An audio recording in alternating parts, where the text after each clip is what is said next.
Hello everyone, હું Mehul sir આપ સૌનું સ્વાગત કરું છું મારી ચેનલ ધ બ્રાઇટર્સમાં. તો આજના વિડીયોની અંદર આપણે ફિઝિક્સના જે આઈએમપી ન્યુમેરિકલ એટલે કે અગત્યના જે દાખલા છે એનો પાર્ટ નંબર 3 નો અભ્યાસ કરીશું. ઓલરેડી બે ટાઈપના દાખલા ચલાવી દેવા છે અને બહુ ઇમ્પોર્ટન્ટ છે. પહેલાની અંદર એલસીએમ એટલે કે લઘુત્તમ માપ શક્તિ, બીજા દાખલાની અંદર આપણે v બરાબર n લેમ્બડા એટલે કે વેગ, આવૃત્તિ અને તરંગ લંબાઈવાળા દાખલા કરેલા છે.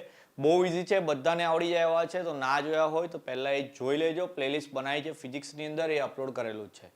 આજના વિડીયોની અંદર હવે બાકીની જે બે ટાઈપના દાખલા છે કે જેમાં એક તો કેપેસિટરવાળા થઈ જશે અને બીજા સેલ્સિયસથી ફેરનહીટ કે ફેરનહીટમાંથી કેલ્વિનમાં જવું હોય તો કેવી રીતે જવાનું એ બી દાખલા આપણે જોઈ લઈશું. તો આની સાથે આપણા ફિઝિક્સના બી દાખલા જેટલા બી છે એ બધા કમ્પ્લીટ થઈ જશે. તો સૌથી પહેલાં જે કેપેસિટરવાળા દાખલા છે એમાં કઈ ટાઈપના સૂત્રો લાગશે પહેલાં હું તમને સમજાવી દઉં. તો જો કેપેસિટરને આપણે શ્રેણીમાં એટલે કે સિરીઝમાં કનેક્ટ કરેલા હોય તો એનું ઇક્વિવેલન્ટ કેપેસિટર કેવી રીતે ફાઇન્ડ કરવાનું, તો એની ફોર્મ્યુલા છે 1/c is equal to 1/c1 plus 1/c2 plus 1/c3. આવું ચાલ્યા કરે જેટલા કેપેસિટર આપેલા હોય એ પ્રમાણે. અને જો પેરેલલમાં એટલે કે સમાંતરમાં જોડેલા હોય ઓકે, તો એની ફોર્મ્યુલા છે c is equal to c1 plus c2 plus c3 etcetera જેટલા આપેલા હોય. તો આ જે બે ફોર્મ્યુલા છે એના આધારથી તમને એક્ઝામ્પલ પૂછાશે. બીજી એક ફોર્મ્યુલા તમારે યાદ રાખવાની છે q બરાબર cv. એમાં જે q છે એ તમારો વિદ્યુતભાર છે. શું છે વિદ્યુતભાર? એટલે એને ઇંગ્લિશમાં કહીશું ઇલેક્ટ્રિક ચાર્જ. લખતા જજો, ફોર્મ્યુલા કામની છે. દાખલામાં તો કામ લાગે, કદાચ એક માર્કની અંદર ખાલી જગ્યા બી બનાવી હોય તો બનાવી શકે છે લોકો. C એટલે કેપેસિટન્સ થઈ જશે તમારું, કેપેસિટન્સ. ઇંગ્લિશમાં બી એને કેપેસિટન્સ જ કહેવાશે. અને V જે છે એ તમારું વોલ્ટેજ છે. V for voltage. તો આ બે ટાઈપના એક્ઝામ્પલ જે છે એ કેપેસિટર્સમાંથી નીકળી શકે છે. બીજી બી એક ટાઈપ આવે છે જે સમાંતર પ્લેટ કેપેસિટન્સ છે એટલે કે પેરેલલ પ્લેટ કેપેસિટર વાળા દાખલા છે કે જેમાં એક ફોર્મ્યુલા આવી આવે છે C is equal to epsilon 0 a by d. એમાં C કેપેસિટન્સ જ છે, એપ્સાઇલોન 0 કોન્સ્ટન્ટ છે જેની વેલ્યુ આવે 8.85 into 10 raised to -12. A for area એટલે કે ક્ષેત્રફળ અને D એટલે ડિસ્ટન્સ છે એટલે કે અંતર છે કે જે બે પ્લેટ વચ્ચેનું લાગતું હોય તે. ઓકે, પણ આ પૂછાતા નથી બહુ, પણ જો આ ફોર્મ્યુલા તમે યાદ કરીને જશો તો આવો દાખલો બી પૂછાય તો તમે ગણી શકો છો. ઓકે, અત્યારે આપણે આ બે ટાઈપના એક્ઝામ્પલ જોઈ લઈએ જે પરીક્ષામાં પૂછાતા હોય એવા. તો કે જે કેપેસિટર ગેટ ચાર્જ એ 48 microcoulomb when it connected to 12 volt battery, calculate the capacitance. ગુજરાતીમાં એવું કહેવામાં આવશે કે જ્યારે 12 વોલ્ટની બેટરી સાથે એક કેપેસિટરને જોડવામાં આવે ત્યારે તેના ઉપર 48 માઇક્રોકુલમ જેટલો વિદ્યુતભાર જમા થાય છે. તો કેપેસિટરની વેલ્યુ શોધો. તો અહીંયા દેખો માઇક્રોકુલમની આગળ ચાર્જ લખેલું છે અને 12 વોલ્ટ એવું લખેલું છે. એનો મતલબ કે આપણી પાસે અહીંયા બે વસ્તુ છે. એક તો આપણી પાસે છે Q જે છે 48 માઇક્રોકુલમ. ઓકે, અને બીજી વસ્તુ છે V કે ભાઈ 12 વોલ્ટેજ છે આપણી પાસે. તો મેં તમને અત્યારે જ ફોર્મ્યુલા લખાઈ કે Q બરાબર શું છે CV. તો એના પરથી લખવું હોય મારે શોધવાનું શું બાકી રહ્યું? Capacitance C. તો C બરાબર થઈ જશે Q ના છેદમાં V. તો Q ની વેલ્યુ આપી છે 48 અને નીચે 12 વોલ્ટ આપેલા છે આપણને. ઓકે, તો 48 ના છેદમાં 12 થઈ ગયા, પણ યુનિટની વાત કરીએ તો અહીંયા ઉપર માઇક્રોકુલમ છે અને નીચે શું છે? વોલ્ટેજ છે. તો અહીંયા 12 ચોક 48 તો થઈ જાય કેલ્સીની અંદર. તો તમારો આન્સર આવશે 4.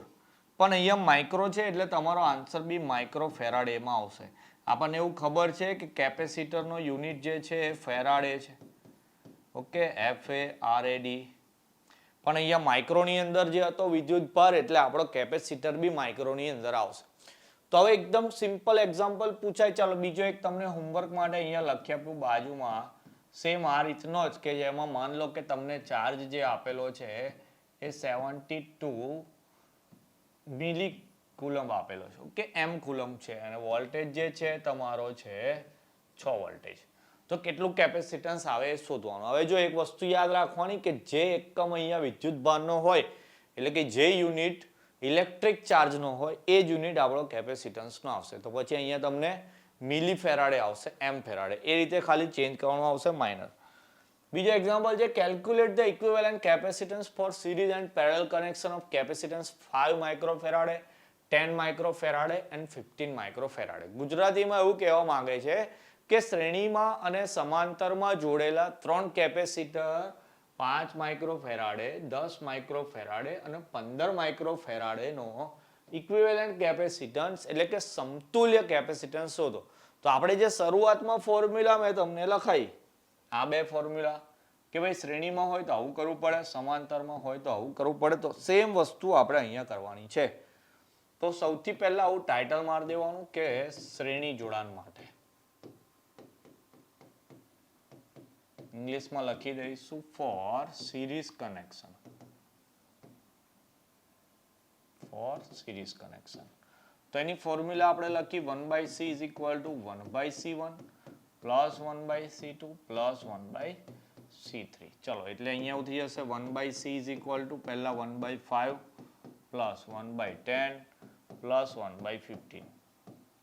હવે જો 5, 10, 15 નો એલસીએમ લેતા અમુક જણને નહીં આવડતું, લસા લેતા નહીં આવડતું, પણ 5, 10, 15 નો તમે લસા કરો એટલે 15 જ થઈ જાય. તો અહીંયા થઈ જશે 15 નહીં થાય, 10 બી છે એટલે 30 થઈ જશે. એલસીએમ કેટલો થઈ જશે 30. ચલો 5 ને 30 કરવા 6 વડે ગુણવા પડે, ઉપર 6.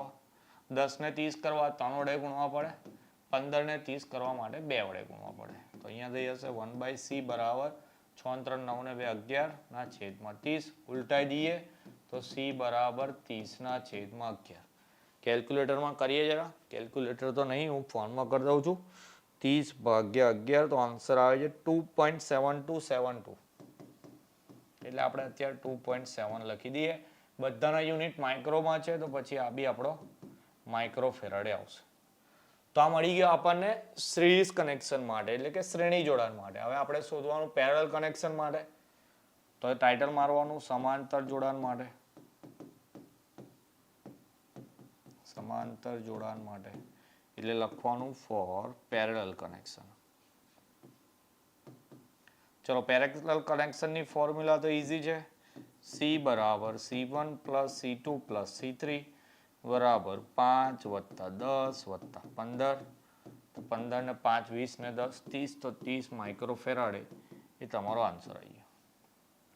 બસ આટલો સિમ્પલ દાખલો બી પૂછાય છે કોઈ વાર, અને સૌથી વધારે પૂછાવાના ચાન્સીસ બી આ ટાઈપના જ છે કે તમને સમાંતર ને શ્રેણી જોડાણ આપેલું હોય, તમારે એનો સમતુલ્ય એટલે કે ઇક્વિવેલન્ટ કેપેસિટન્સ ફાઇન્ડ કરવાનું આવે. તો આ માટે બી હોમવર્ક માટે એક લખી રાખો, એક્ઝામમાં પૂછેલો છે કે જેમાં તમને 2 કેપેસિટર આપ્યા છે ખાલી 12 માઇક્રોફેરાડે અને 8 માઇક્રોફેરાડે. ભાઈ 2 આપ્યા હોય તો ખાલી 2 જ લેવાના, 3 આપેલા તો 3 લેવાના, એટલો માઇનર ચેન્જ છે એટલી તો ખબર પડી જાય. તો 12 ને 8 આપેલા હોય તો સેમ 1/12 ને 1/8 છે. લસા લેતા ના આવડે તો ચોકડી ગુણાકારથી સાદુરૂપ આપીને જવાબ લઈ આવવાનો. છેલ્લા તો પોઈન્ટમાં જવાબ આવે તો તમે અહીંયાથી બી પોઈન્ટમાં સાદુરૂપ આપી શકો છો. પણ આ જે છે સ્ટાન્ડર્ડ મેથડ છે એટલે કોશિશ આ રીતે જ કરવાની, પૂરેપૂરા માર્ક તમને મળશે. તો 2 ટાઈપના દાખલા જે પૂછાય છે તો 2 મેં કરાય, 2 તમને આપે. હવે બીજી વસ્તુ મેં તમને કહેતો હતો સેલ્સિયસ ને ફેરનહીટની વાત કરતા હતા, તો એના માટે તમારે ફોર્મ્યુલા યાદ રાખવાની છે કે જો તમારે ફેરનહીટમાં ટેમ્પરેચર ફાઇન્ડ કરવું હોય તો એની ફોર્મ્યુલા છે 9/5 Tc પ્લસ 32. આ ફોર્મ્યુલા છે. ઓકે, અને કેલ્વિનની અંદર જો ફાઇન્ડ કરવું હોય તો એની ફોર્મ્યુલા છે Tc પ્લસ 273. 0.15 બી આવે છે પણ ના લો તો ચાલે. તો આ બંને રિલેશન તમારે ખાસ યાદ રાખવાના. આમાં કેવું કે આમાં ફિક્સ ના પૂછાય કે ભાઈ આમાં આ જ દાખલો આવશે એવું. આગળ તો મેં તમને બતાવી દીધા એ રીતના સેમ જ આવશે, પણ આમાં કેવું કે નંબર ચેન્જ કરી દે. તમને આવું પૂછે કે માન લો એવું કીધું છે કે 30 ડિગ્રી સેલ્સિયસ બરાબર ખાલી જગ્યા ફેરનહીટ. તો પછી તમને આ જો ફોર્મ્યુલા આવડતી હોય તો તમે આ રીતે ફાઇન્ડ કરી લો કે 9/5 into 30 plus 32. તો અહીંયા 5 ચંક 30 થઈ જશે, 9 ચંક 54 વત્તા 32, 54 વત્તા 32 કરી દઉં તો આન્સર આવે મારો 86. તો મેં અહીંયા લખી દઈશ સિમ્પલી 86. પણ એવું કીધું હોત કે 30 degree Celsius is equal to ખાલી જગ્યા કેલ્વિન, તો સિમ્પલ છે ભાઈ. શું કરવાનું, ખાલી 273 ઉમેરી દેવાના. તો 273 એડ કરી દો એટલે આન્સર આવે મારો 303 કેલ્વિન. પડી ખબર? તો સેલ્સિયસમાંથી કેલ્વિનમાં જવાનું આવે કાં તો સેલ્સિયસમાંથી ફેરનહીટમાં. એકવાર એક્ઝામમાં આવું પૂછાયું છે કે એક વ્યક્તિને 102 ડિગ્રી ફેરનહીટ જેટલો તાવ છે તો એને સેલ્સિયસમાં કેટલો આવશે?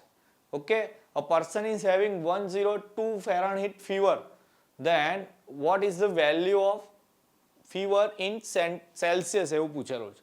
તો આ જ ફોર્મ્યુલા દેખો જરા, શું કહે છે કે 102 ડિગ્રી છે એ ફેરનહીટમાં આપેલો છે, મારે સેલ્સિયસમાં ફાઇન્ડ કરવું, તો આ ટીસી મારે ફાઇન્ડ કરવાના છે. તો પહેલા 32 ને પેલી બાજુ લઈ જઈએ તો 102 માંથી 32 જાય એટલે આન્સર આવશે આપણો 70. તો 70 બરાબર 9/5 ટીસી. હવે આ 5 ઉપર જાય ને 9 નીચે આવે તો એવું થઈ જશે 70 ગુણ્યા 5/9.